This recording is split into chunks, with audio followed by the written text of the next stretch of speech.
What's up everyone? This is Davidson from Mr. Campbell once again. Welcome back all.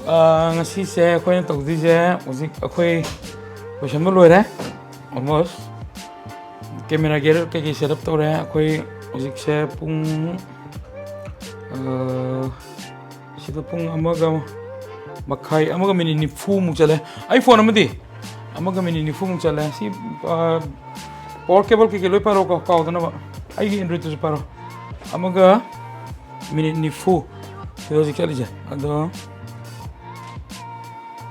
session focus torque amaga minute ni fu amaga minute ni fu tare ado baro minute tara pung amaga kra ado na faso ne da hojik akoi na chatto ise yam interesting oiba sida restaurant nam nei restaurant ji chatto ni I don't know whether they allowed to photo the khang de but let's go there and check it out ke kan wagi maming ji jam posta ne ba khoi gi magi restaurant ji maming ja chal ni restaurant chal yeng je restaurant ji maming ji dai hoen adale ba boat to ula ke ma'am tao yeng yeng min se interesting is ni so see you there at the restaurant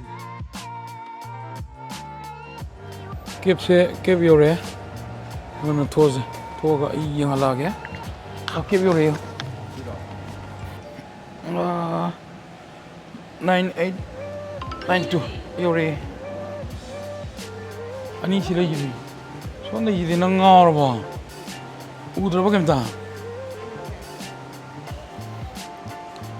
9892 kep yore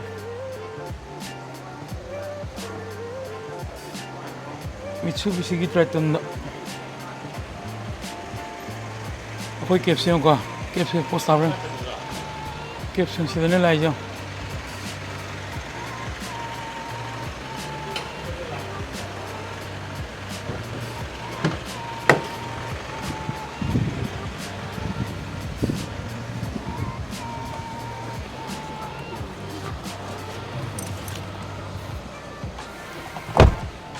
Sawasdee krap.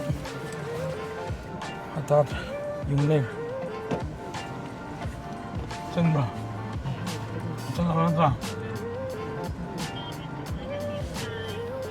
Chiledi kepse hi hongdrang sai ma mandang da restaurant dam ging nas am restaurant maming da khang de ne akang a video je lobu gi yam mani se last day in Phuket oh sorry Pattaya Phuket dum hai le hem Phuket jat ni don't skip no promotional video yong ko restaurant maming da khang ni ona Koi misa kal hap to mate koi misa kal na sponsor to birak3 see you there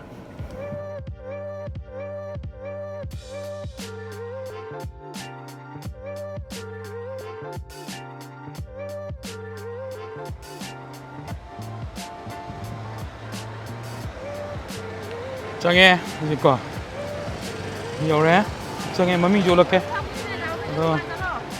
moi ji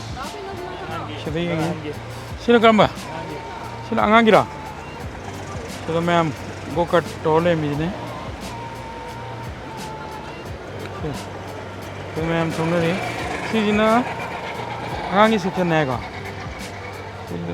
abisi circuit chu fazaya ma sila kapi aduga kra professional oiba ahan kambu jing ga adamoi hat ki da dam phami je asigi hatchi da loilai mathak chida khala phami si makha jida ticket kuma le adu moi maming silai ta mathak tha jida easykart.net ang tha si jangden lao chang la ha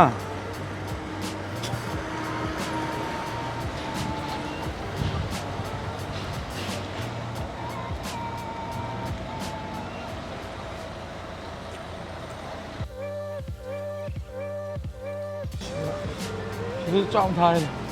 Easykart.net Pattaya, Bali Pier. Makada, lolet. Makada moi mi jing do. Next race, kaya moi thâu cái đó mấy anh jing do. pass ka ngay man ni si kakalaga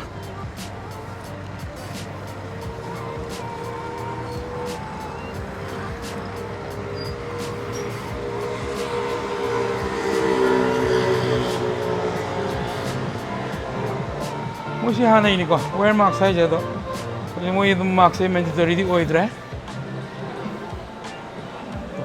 sino mo di racing team ni dapat lo ilay pulka pa ng kapa Michelin sponsor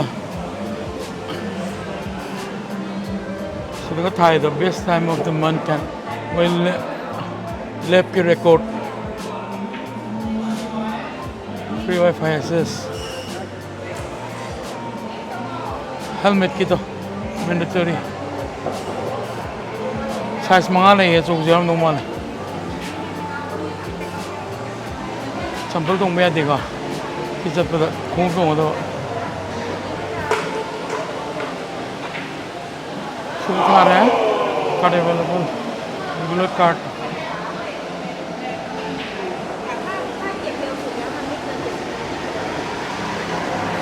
regular ले रहा है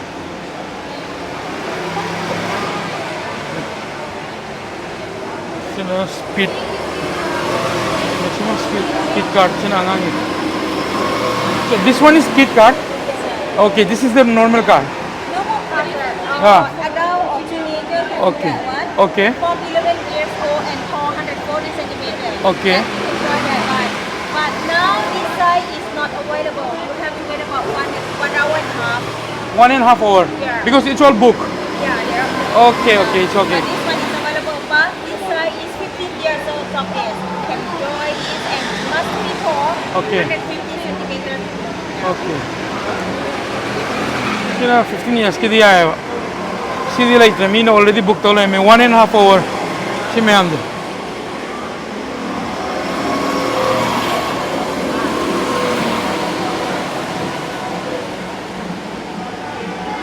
499 बात ले रहे हैं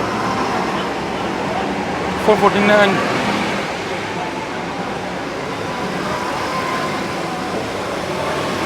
ये इनके आई था और मुझे तो गया नंग था उधरा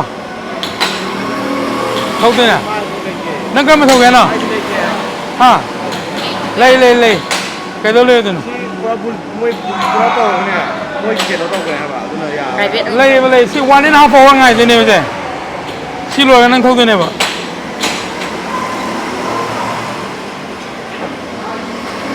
अभी मरक से देखना तो जरा बुक तो मगा लंच साहब चलो जरा अरे योगा चखा के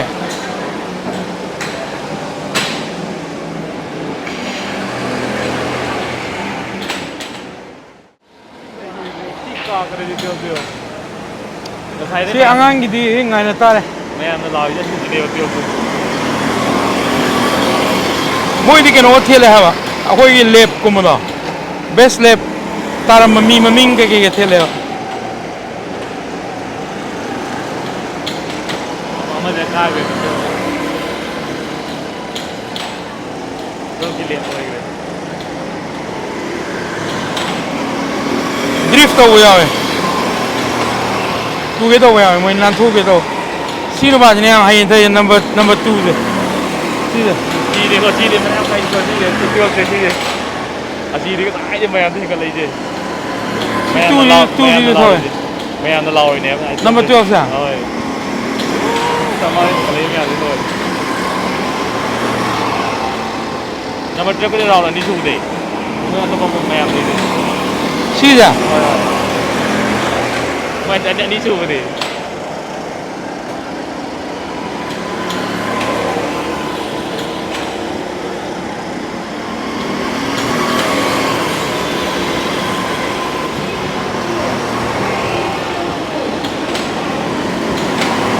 Kawai tu saya lo. Kung amaga makai ni ngai ni tu, kung ngai je. Lo, koi. Come on. Nang toning mana tu? Ha. Kung amaga makai kung ngai je. Ya apa? Lo, bikin lo. Asyik inol tu je lo. Mereka kan tahu tu no. 너 많이 더 들어라.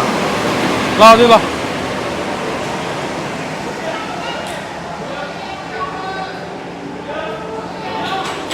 Yeah. We have to enroll them for card. Go-Kart, but you have to wait about 1.5 hours. It's okay. It's okay. I think you can register after that. When the time is like 10 minutes or 15 minutes left, then you come to me again. Okay. Yeah. We can book and we can go somewhere and we can come before the time. I think when you come and let's go. Better, it's better. Yeah. If you booking and left, maybe when you come back, maybe the traffic jam or something. Yeah, maybe it's late. Staff to book to mga mo lem de sino ara bang ama sa lo la kira ba. No need to book, no need to book. Okay. So this is the restaurant or restaurant side. Rest, Cafeteria or cafeteria. you can have a seat there. Okay. Yeah. Means is the restaurant something to eat? No. No. That's for sitting. Drink. Okay. Or maybe you go to restaurant. Yeah. Drink first and then come back again. Okay. Yeah. Okay. Sure. Yeah. We'll do 1 hour and a that. half then. 1.5 hour. Yeah. So it's almost like Yes. 240. Yes. 2 sorry 220. 320. 320. Yeah. Thank you so much. Bye. 감사합니다.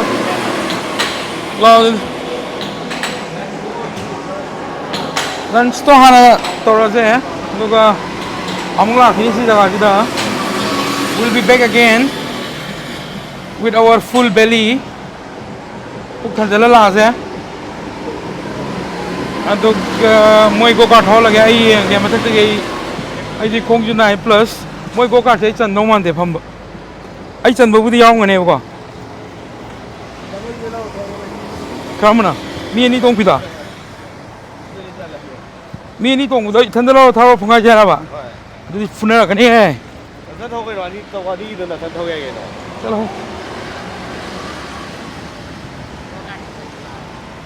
Hai rồi. la thoi la ha di sidagi Ai đi mà thấy cái gì không gì cái. sidai thoga kep am kor ge do restaurant do thena sa ju am sai camera pa chap je wai Ai mà thấy cái gì không gì cái. ado moi gari mi thata gai thok pam yaw si fazra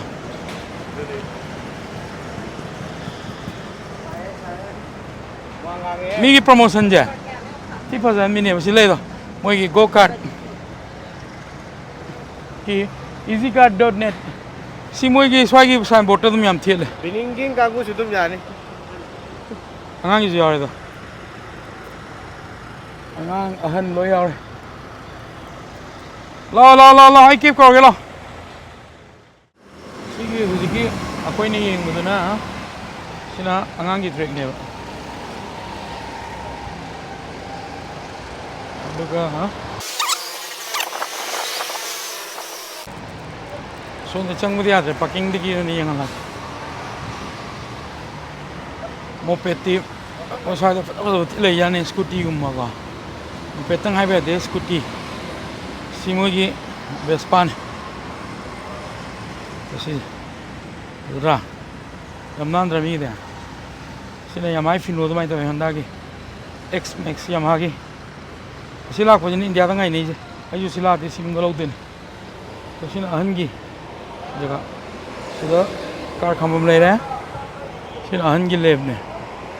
Sidi phaje yam na akot tong thokot thokut ga yam yawe.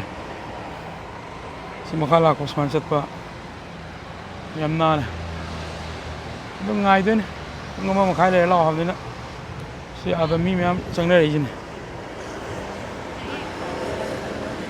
to se sigi mai ga ji phazam ne sine X Max se si India chang ka ne Max scooter ne yam ha gi Maxi scooter sila di phazan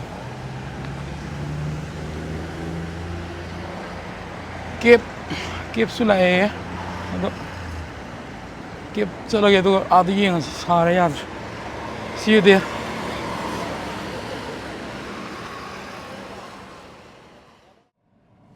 kep ti ore ando kep yor hozo akoi mi manga ne ne SUV book to dra de SUV na to ne la to de mobani le ho ne mobani gari to la ne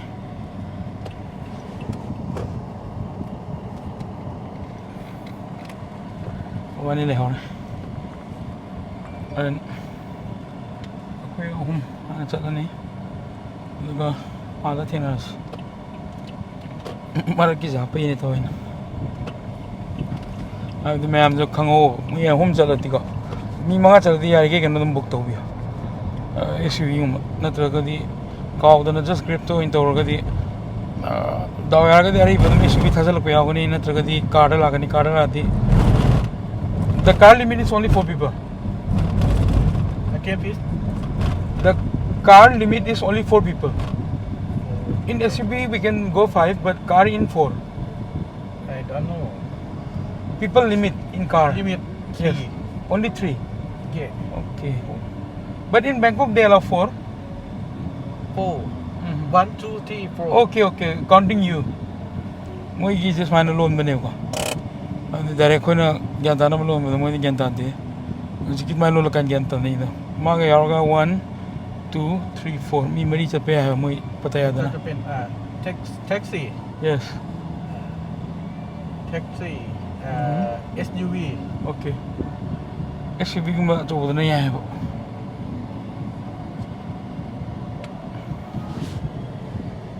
시기 저가 시 안 봐서 시대기 시대기 우드래요가 가리 감전가가 시모이노 플라워 브리스키 마카이가 항우제 이제 뭐 세팍트코 사나방음바 바스켓볼기 하프 코트 고 말로이 탐만해 아이 마르트 우디에 나마케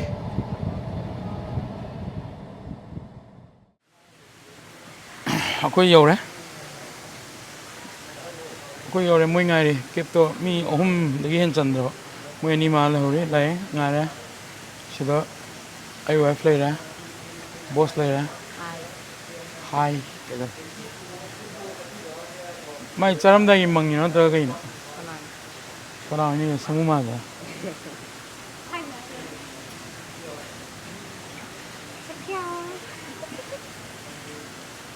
Sida lay bude em ben che surrounding resort chu lay ga moi ya adoga moi gi kano jiang la ke maming si sile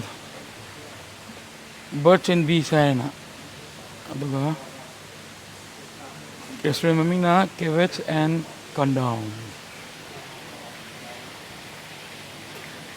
ora mane asida ne chang cha de mem nga jong mem chan e khoji yeng ge dong see you there manung da la mong chang Olha esse moi lobby da noi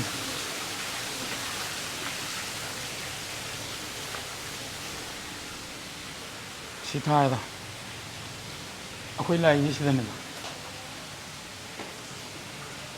Cabbages Condom restaurant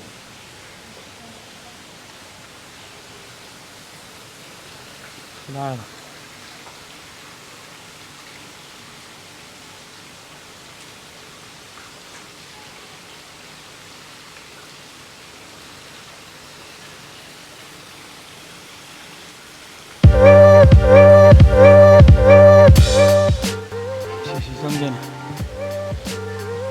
resort na moi jene na ing be tap to bra sai nu sit ka ja nu sin ing boy ram dreve ma manin jai be fe nam le me do sin ingan boy lem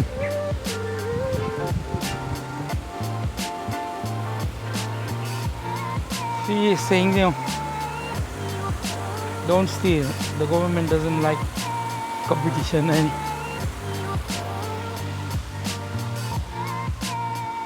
capitalist work, communist work, restaurant. Ito yung mukhang lay ako sa restaurant dyan. So nakan sa ito na. Lamoy challenge lamoy yung restaurant hila kan lapang mamta tanong ko sa binayaan.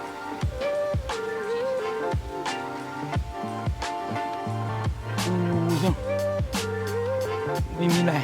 Side to. Sige. In-house guest ki malam mo yun. Ka. Kayingin. Camera doon na malo dyan lagay. Manong dyan lagay ako na ka.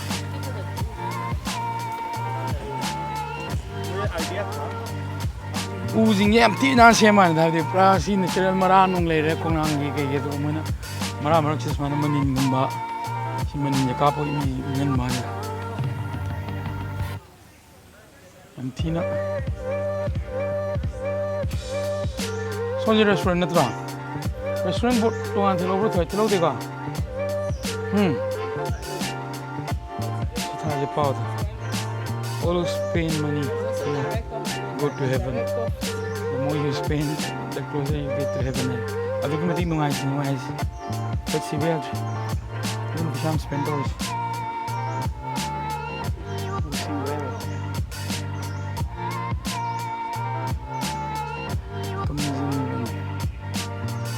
distributions of property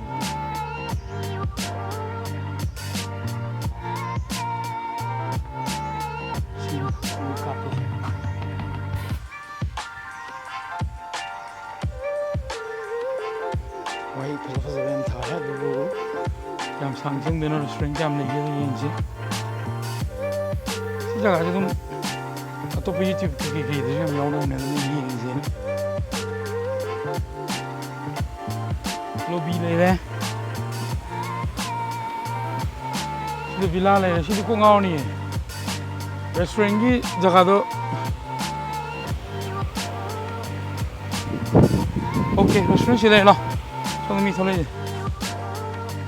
시대 그렇다해도 our profit are used to support 시대 타해도 뭐 our profit are used to support limit chapter school 뭐 शायद society फन्यम कावजान 뭐 시기제 trust mo muna saira kena jodi gyan ta de ro yamna nature friendly di ore yom mathak ka jo pura jaga ji sida lei ba si moi resort chu lei ba in-house guest lakre to khoi di in-house guest te khoi thang di thang na khoi gi jina sona kan ne si dum thang na lambi am ne and si ne da mun changa yeng restaurant lobby de gi left from the straight na te lobby de gi left from the lao changwa so for the jaga ja nice तो सी villa होने लो याबने तो कोई सी से पादी पार में होगा कोई ना हमको ना ये होता है पतंग लाप के स्मेल होगा स्मेल विला होने से विला नंबर 5 to 8 का जैसे जंगल ले देने तो सी में हम विला यूं में लोग देने तो कोई जैसे तो जना रेस्टोरेंट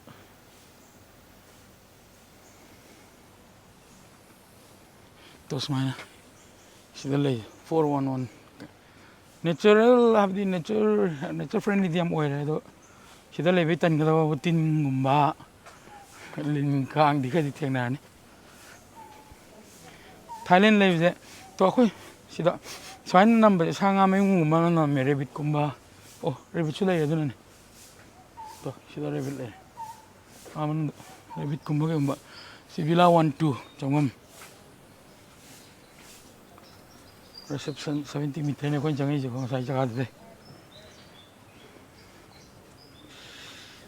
जुगी मैंने नहीं था तो किधर सांगा कर ले इधर ना सिंह खाद बिस्कुट तो हम ले रहे हैं दुगा सीधे ले ये रेडिस Cabbages Condom restaurant सीधे मोये in-house guest only in hotel guest only मोये pool private pool बीस ले था I just man ko nga chapang mo ni gai thajuru de do pagalak pa de chang je kra sa ba thak pa kra kak pa ki to sam de ngam me khong jap sum ngai ni se ai block che ti tha poi da sum jap ko pa mo kra ha pa ke se da le ma kha da restaurant di se le ko si restaurant ne kon chang de ja moi ngai boi na se de yin bi se se yo moi lao yo 손 하나 거요. 또 시대이 꿈든 시대이 꿈마가 거기 호텔 기 레이드 마나 시 아달라 이지마나 시대이 꿈마가 베스 에시스트 시기자 가지고 되네. 거기 탕나보다 뭐 꿈이도 거기 호텔 자 아기 골라지 너더라. 시마카 레스토랑 시대이 그노 뭐 Cabbages Condoms 뭐 시마카세 오자라 한국어입니다. 이마카오지 마카도 범죄. 거기 디스플레이도 핵탕 나보다. 시기 시도 골라야 합니다. ꯑꯁ꯭ꯋꯥꯏꯗꯅꯦ ꯑꯩꯈꯣꯏ ꯊꯪꯅꯩꯁꯦ ꯁꯤꯅ ꯄꯨꯔꯥ ꯖꯒꯥꯁꯦ ꯑꯩꯈꯣꯏꯒꯤ wild ꯂꯥꯏꯐꯀꯤ ꯑꯣꯏꯕ ꯖꯒꯥꯒꯤ ꯇꯥꯏꯞꯇ ꯊꯤ ꯅꯨꯡꯉꯥꯏ tree ꯃꯊꯛꯇ ꯐꯝꯃꯒ ꯆꯥꯐꯝꯒ ꯂꯩ ꯀꯩꯒ ꯃꯥꯅꯦ ꯍꯥꯏꯕ꯭ꯔꯥ ꯅꯠꯇꯦ ꯑꯩ ꯃꯃꯥꯡ ꯑꯣꯏꯅ ꯍꯜꯂꯛꯀꯦ ꯀ꯭ꯂꯣꯖ ꯇꯧꯕ꯭ꯔꯥ ꯃꯅꯨꯡꯒꯤ ꯑꯦꯝꯕꯤꯌꯦꯟꯗꯤ ꯍꯥꯏꯅꯤꯡꯉꯥꯏ ꯂꯩꯇ꯭ꯔꯦ ꯑꯗꯣ ꯃꯣꯏꯗꯣ ꯐꯖꯩ ꯍꯥꯏꯗꯣ ꯃꯍꯥꯎꯗꯤ ꯑꯩꯈꯣꯏꯒ ꯑꯃꯨꯛ ꯈꯦꯠꯅꯩꯌꯦꯕ ꯑꯩꯈꯣꯏꯁꯨ ꯊꯥꯏꯗꯤ ꯑꯣꯏꯗꯅ ꯍ꯭ꯌꯨꯃꯤꯗꯤꯐꯥꯏ ꯑꯣꯏꯅꯕꯅꯦ ꯃꯣꯏ ꯏꯁꯤꯡꯒ ꯃꯥꯅꯦ ꯍ꯭ꯌꯨꯃꯤꯗꯤꯐꯥꯏꯌꯔꯒꯤꯅꯦ ꯍꯦꯛ ꯂꯩꯍꯧꯔꯤꯗꯣ ꯑꯗ ꯁꯤ ꯃꯣꯏ ꯏꯅꯥꯎꯁꯀꯤ ꯄꯨꯜꯗꯨꯅꯤ ꯃꯣꯏ ꯑꯩꯈꯣꯏ ꯃꯣꯏ ꯈꯦꯠꯅꯩ ꯍꯥꯏꯗꯤ ꯖꯁ ꯁꯤꯅ ꯑꯃꯨꯛ ꯌꯥꯝꯅꯗꯤ ꯆꯤꯛꯇꯤ ꯆꯤꯛꯑꯅꯤ ꯑꯗꯨꯒ ꯌꯥꯝꯅ ꯎꯃꯪ ꯋꯥꯃꯪ ꯄꯥꯝꯕ ꯃꯤꯒꯤꯗꯃꯛꯇꯗꯤ ꯁꯤꯅ ꯐꯔꯦ ꯑꯗꯣ ꯑꯃꯗ ꯕꯤꯆ ꯚ꯭ꯌꯨꯗꯤ ꯑꯃꯗꯅ ꯍꯦꯜꯂꯦ ꯁꯤ ꯀ꯭ꯂꯣꯖ ꯑꯁꯣꯝꯗ ꯆꯪꯗ ꯑꯁꯤ ꯃꯃꯥꯡꯗ ꯃꯐꯝꯁꯤꯗꯤ ꯐꯖꯔꯦ ꯐꯖꯗ꯭ꯔꯣ ꯃꯐꯝꯁꯦ ꯍꯥ sida leeyahay mamiinka ay ula keto sida the main restaurant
royal family of the world afa meyam laameda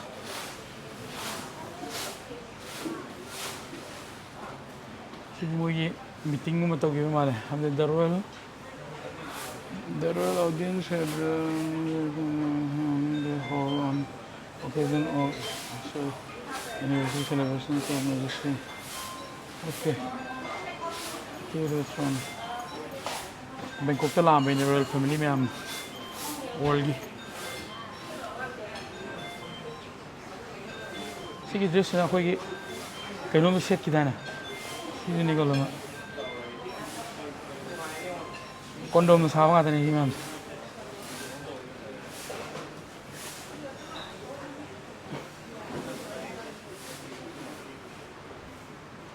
मको ये दी कंडोम मत दो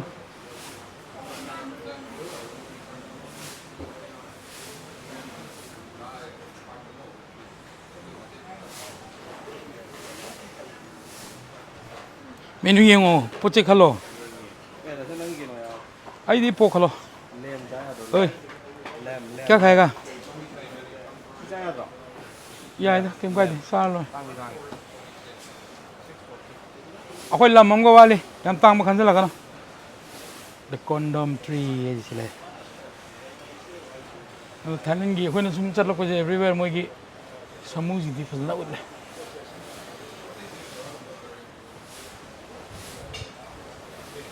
लेयम ले रे ए कई लेने सीधा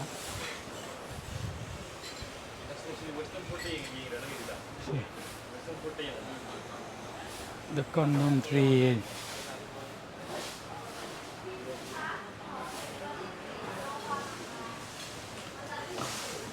अभी फरे सीधा फमगा चाबो चागे चाबो ऑर्डर तो गे मोई मेन्यू यंगा लके once again here it is the Cabbages and Condom restaurant menu one of the most unique restaurant. See you happy ying malak ko na. everywhere balloon ơi menu yang nói balloon những đấy ê si u gì ta lại throw bên mũi đau ngộ si dễ tha dễ si đi tha bao nhiêu to si ô bisa pambini si kita si uji dia kau kena macam mana saya dah lakukan itu haya roya bisa jadi udah ada apa mana ada apa lepas itu bisa di Pattaya ada apa lama kena US dollar rupiah kita panen the money tree bisa jadi udah ada apa lama yo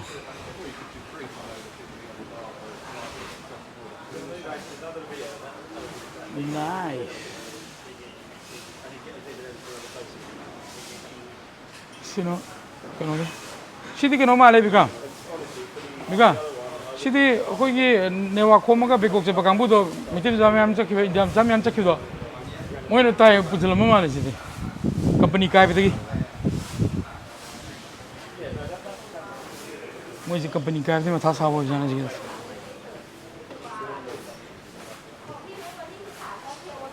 Fazem já indei mas não dizia nem bar que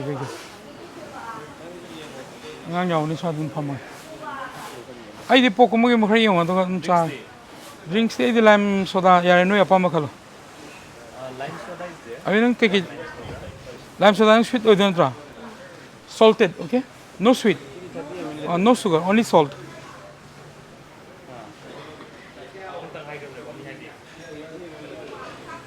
Jaga fazer sini ai nang si yang ani nge me am dong sai di hai do ade Cabbages Condom cafe do support jing ji ying ji mo gi ko moi chang yong san ta dai mang jan jaga ji de hai kan de yo tik mo zai table mi reserve to le me do no khoi ko mo son pham me moi order lo ri ai order to lo ho ri na ta di moi loi nei gan ai khang jab am le khoi kang hui order lo ga thena ga mu inga la ke order lo ke kamai ka to ke price to ga har ke si jaga jim chat pa yo sen mai di ai hangout ke du wo yam kana pero de just embench ying bo ni check to bo ni yam bla pe na bala ya moi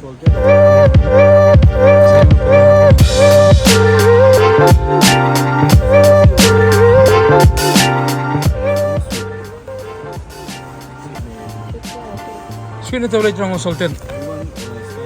Mo di sana sa itom me ba. Tenang sandwich aning brana ati jai tam na. To.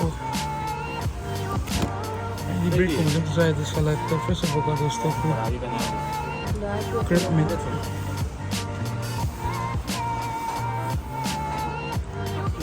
Yeah, and excuse me? Yeah. And this one fresh avocado stuff. Okay, gitu nih. Pasta sawe aja. And Western food, Western DR ini the name. Kemudian Western bicara sih. Rice and this tea. Bicara sih. Rice yang quality. Ay di po kung doon nagmiyay kami na. Nahanda sa kalaya.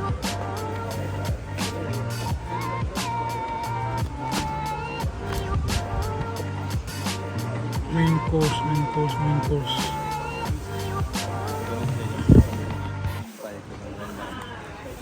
This shrimp cake क्या है क्या? Shrimp cake क्या? हाँ. Heidi. Shrimp cake लोग दरा. Maram lag lag ini ram. Ram normal तुम ना दिखाऊं तो. लोग उधर हाई रहो. अभी तो यार. अभी नहीं यार मतलब. Heidi mo Heidi ko ina. Kano? Heidi mo Heidi. नशा उधर क्या हाई करके? Heidi rice ko ka no noodles ko ka. Friday say fry hapa के. Heidi condom Heidi jam ne. उसी की fish cake से हapa के fish cake. One fish cake. Shrimp से क्या लो रहा है ना? Ani लो रहा क्या? Ani la mo lo. And shrimp cake 2.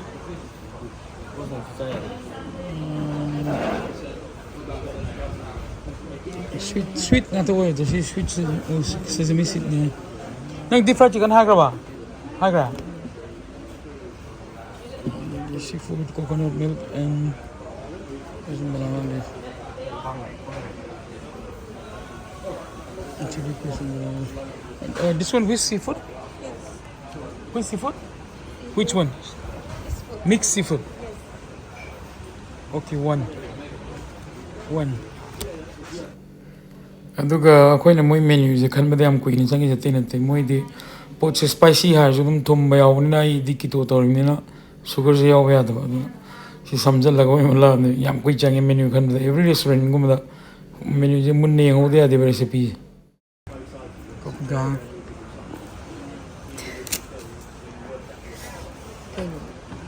ꯌꯥꯝ ꯏꯀꯥꯏꯔꯤꯁꯦ ꯀꯩꯅꯣ ꯑꯆꯥꯄꯣꯠꯇꯣ ꯂꯥꯛꯑꯒ ꯌꯦꯡꯉꯦ ꯆꯥꯕꯩꯗꯤ ꯎꯠꯂꯔꯒ ꯆꯥꯕꯩꯗꯤ ꯇꯜꯂꯦ ꯌꯥꯝ ꯏꯀꯥꯏꯁꯤ ꯐꯩ ꯇꯧꯅꯤꯗ ꯆꯥꯕꯒꯤ ꯏꯀꯥꯏꯕ ꯅꯠꯇꯦ ꯁꯦꯡꯅ ꯍꯥꯏꯔꯗꯤ ꯌꯥꯝ ꯆꯥꯏꯗꯣ ꯈꯪꯍꯟꯅꯤꯡꯗꯕ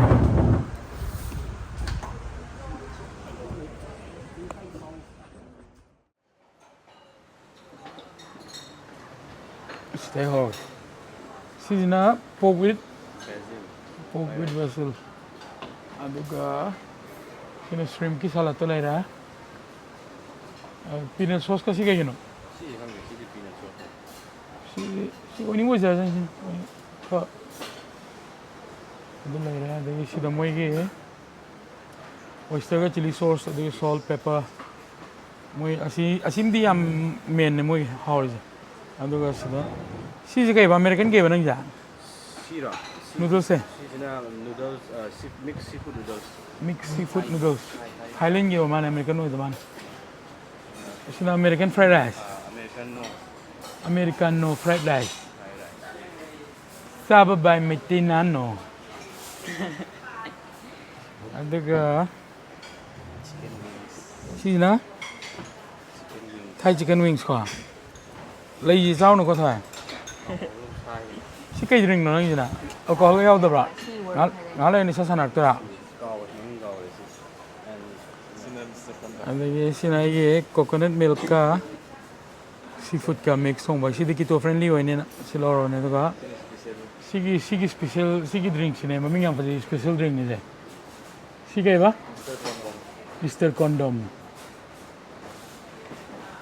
normal itu làm soda lại nè, anh ấy sẽ shrimp ki, si em hỏi si khơi làm si em tôi cũng chưa ra qua, mà phong mà hôm mấy cái trả đấy mọi shrimp cake si em hỏi si fish cake si hỏi si dan lao itu, fish leather cake apa cái nông mọi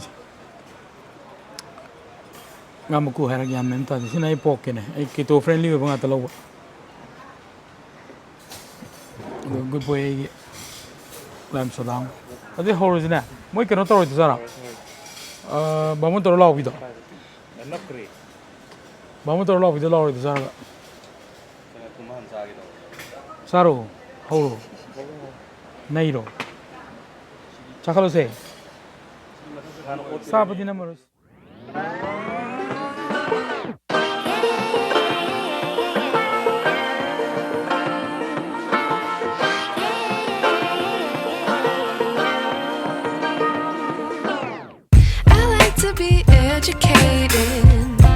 But I'm so frustrated. Hello to my loneliness. I guess that ignorance is bliss. Sana badi dum loi hawa price dum koi nang ja pati myang badi reasonable way. Moi lam da sat ba ko ni am pa na cha ga da ba bo. Sigi shrimp cake se. Si me de a hawa. Si bread crumb yaw ga pa ku za de do. Sina di am kan di yaw de bread crumb shrimp na nam bo. Fried chicken ni da ba ke si moi da yaw bu de ngate.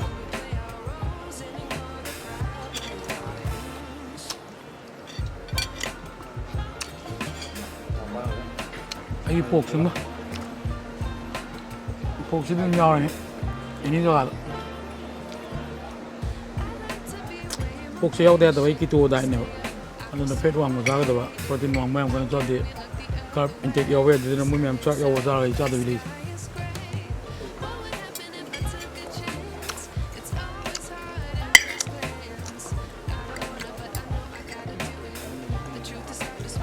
แล้วไอ้ยังตั้งหน้าห้ามมันเนี่ยไอ้เนาะกับยาวตัวพี่เด็กก็เจนี่จะดีจ้ะกับยาวตัวพี่เจนี่จะไปเจนวายแบบนั้นอีสัตว์เนี่ยนะอินเตอร์มีเดียตฟาสติ้งตัวนี้นะจากลามมาค้างบอกตั้งแต่เมื่อชีสมินเนี่ยมันไอ้เนี่ยก็ไอ้นุ่ยเนี่ยไอ้จอนี่หักข้างซ้ายสุดเมื่อเนี่ยลามมาค้างปนไว้ได้นะไอ้เนี่ยค้างอีกวันนึงเมื่อค้างมันอินเตอร์มีเดียตฟาสติ้งตัวคนนี้นะสิ่งที่การนั้นเป็นเรื่องน้ำในตัวคิดตัวนี้นะanywhere ฟังดรามนี่นะคนจ้าไปกินกักเท่าไหร่ผมจะเลยได้เอาคนเฟชจาระกับเฟชน้ำมันเนี่ยจู่ตัวเนี่ยให้ดีมุกสิ่งที่ปัตตายาทะลุตัวเนี่ยนะมาชีสมันดันนิ่งตัวจีน่ารูปเนี่ยโฮเทลตัวสวยนึงมันก็ใส่เกรปมันนั่นเลยแต่ยังเด็ดตัวมุงซาตัวเนี่ยแต่มันน้ำสิ่งที่คิดตัวเดียวเดียวเดินนั่งกรีมจุดตรงข้างกันก็สั่งละก็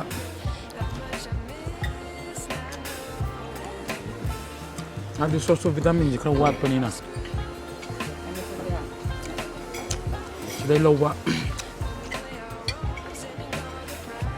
อันนี้มัน high fat protein 70% fat 25% protein 5% carbs 75 fat น้ำมันเฮลันบ้ากับน้ำ protein น้ำมันดาบไม่ใช่มันเนี่ยlemonade ก็มัน happy อะเดียว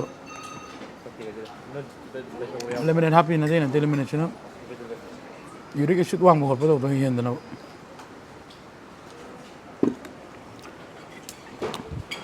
चारा का लो सलत होगा चाहे कोई go kart की दे दो इंशाल्लाह का गो कार्ट की दे दो इन थेना से सीधा केमन लेते दो नंबे आवा मीडियम ना मी ट्रिस या मी बोले ममिंग जितंग दाव ये निंग मनी ना मी तो पसी आम ये आम थिला रोजा सोलो ना मैं बिल जाऊं पोस्ट ना मैं बिल जाऊं तो हाँ तो क्या हो गया सिना नंगे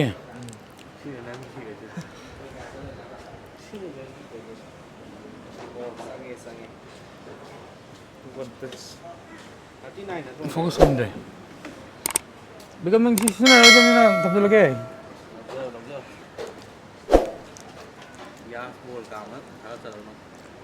Hindi ko total sa 2,578 baht. Yeah. India da kaya no? 2,578 baht or di India dalo palising mga taruk kaya. Conversion charge kaya 6,000. Isi nang cari ba kano juga. Mga aga kaya taruk. Ano yung conversion? Taruk 6,000 nga 700 ended. Kaya na tayo 2,000 kaya na. Double daw. 2,000 nga 500 na pa ano 70 HD adin na niya thaka dabi type 600 na pa to 600 na para. Lore, sab lore. Bill pira me. Lo sa lore ko te ba.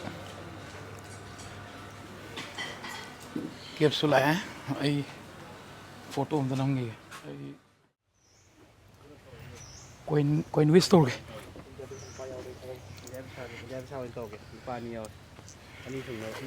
आई अनी पिरे money जल लांगा के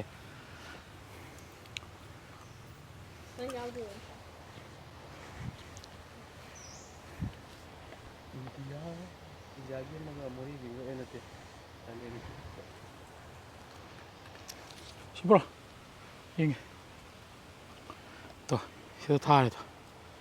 Macam sudah wisdom nari. Towards the beginning of secondary school that satu ni. Sigi terus macam jenis school tu zat pak. Masa saya tahu tu. Woi macam sudah heuri. Ayu ke belak piri. Macam, ayu ke piri. Yo, okay lah. Yo. 8863 over here. Yes, that's me. Thank you so much. Nanti pulang dulu. SUV ni. Sawadika. Sawadika. Easykart.net มั้ง Yes, Easykart.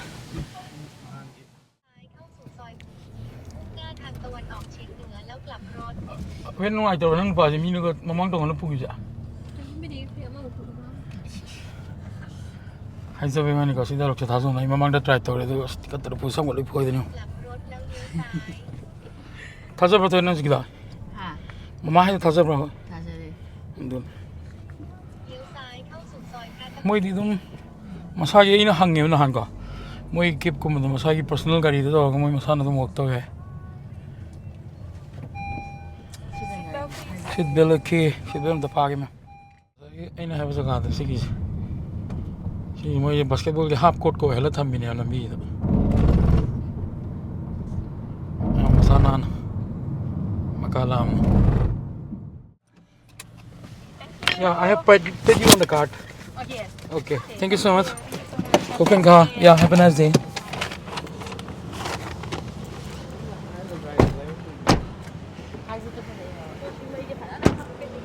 Yo,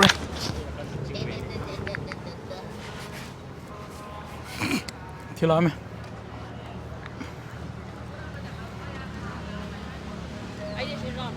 Punga ma makai har maga punga le la ke me am khang de ne.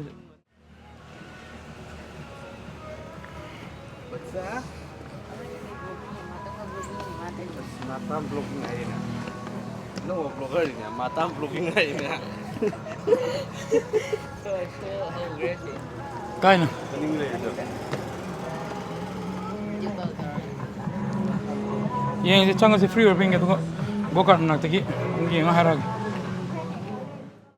Change mo imendore. Si na ngangi ne, si na adult ki ngangi. So na thau dore. Adult ki to phang dre moi pulak. Si ka moi thomina ya na ba. Moi pulak family. To. Moi phone ka na mel le. Si phone mel ka moi chang itu jina sonda. Flex ani ne ba kan ani ne ba leya. Sonda maga. Sona ganda maga. Ado sina expert ching ne. Sonjana mecho kambu ki. You can decide what you like on the time. Racing name PVI. Racing name jika iro ke doge. Apa bin? Bikram nang di pizza king ambani yo racing name do.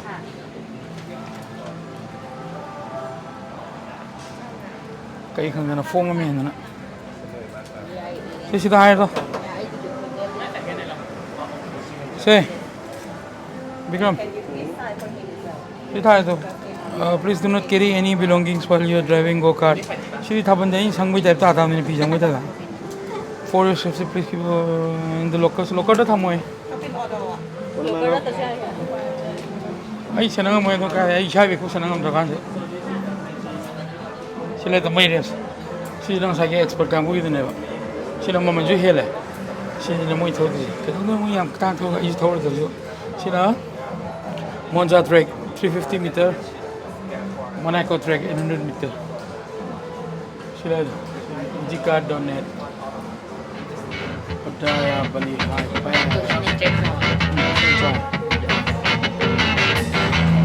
Thank you, secret to wear.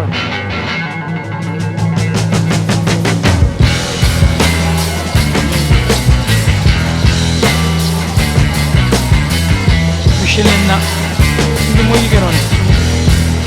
Saraga Gamiga Irangi hati Itu deh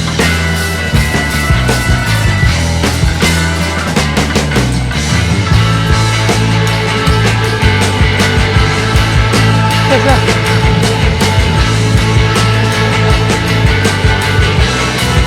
Ini pakai dewa Itu dewa Itu dewa ini lego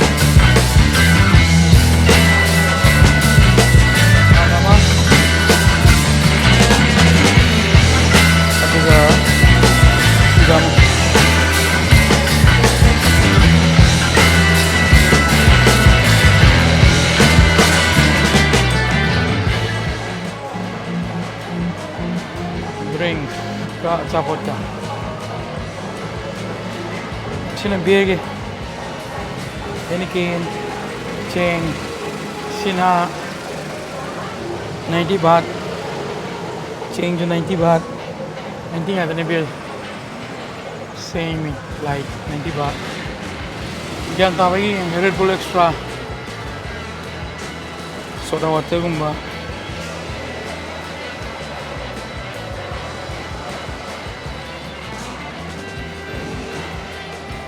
coffee, Coca-Cola, Coke no sugar, sina Coca-Cola, Coke Zero to. Sima lo okay? Diba moi from moi thuk da bi ngai. Son de le don se. Ngai na ba. Sa moi podium kan okay. Ka bi coffee sida torga asa amatin le ho du da. Ming isalaga to mo de moi race court name pi ba.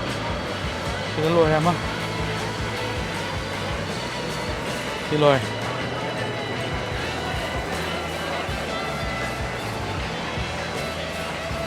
Sina Thailand ki क्या circuit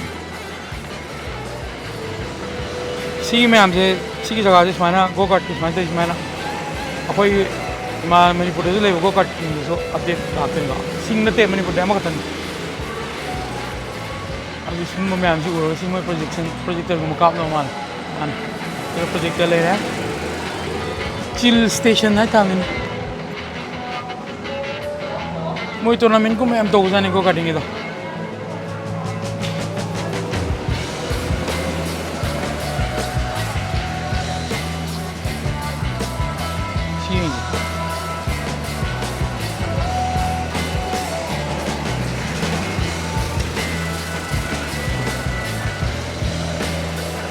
nang sagi edo kangbugi thawna dan moina thawga yeng na edo kangbugi azung thai Easykart na so ne ate ne thawlo ke yan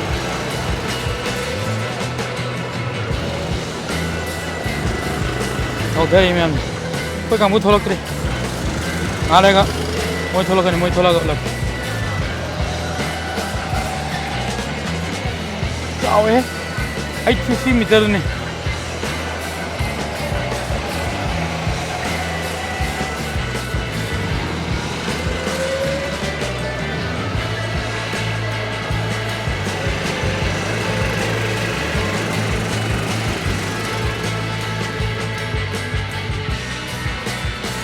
Pero talo ke mo staff sila. Itu. Yeah. Okay. Huh? Yeah, pay now, yeah. I see the from there going I don't fast. Amma ni moi trek se songi do na te ba. Ki ni cho trek se go ni. Then from ngai view ba ga di na.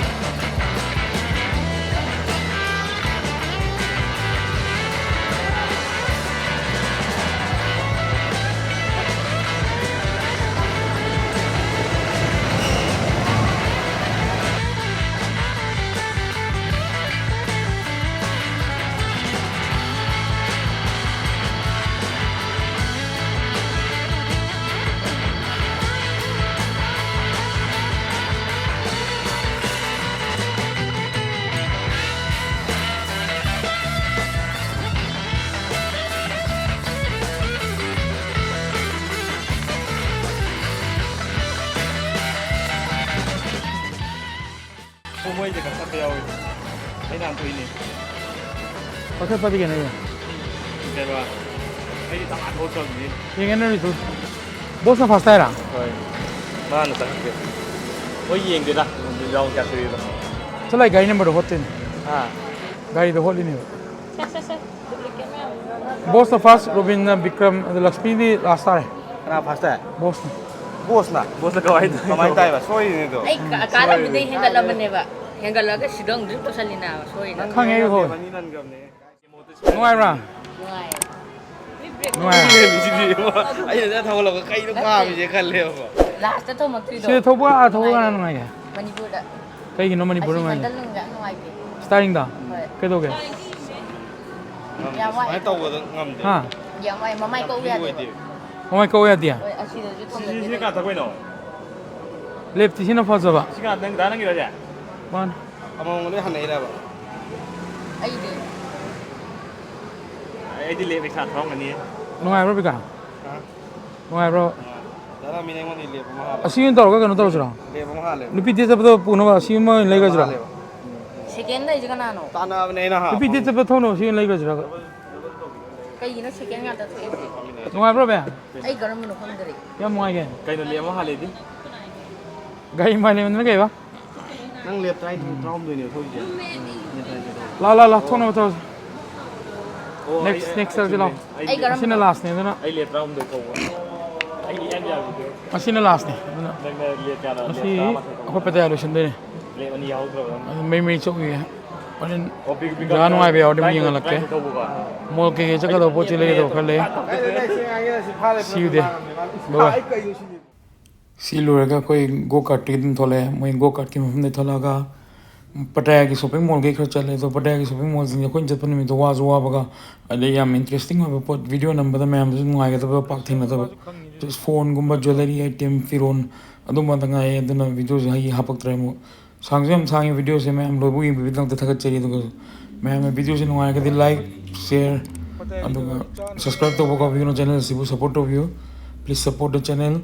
This is your Mr. Davidson from Mr. Time Traveler once again. Mathang ki video tum thengnaji aina Phuket ta isagi wa hinjang thongba pok thongdoi ne tum thengnaji. Until then, see you there. Bye bye, take care, stay healthy. See you on my next video. Bye bye guys.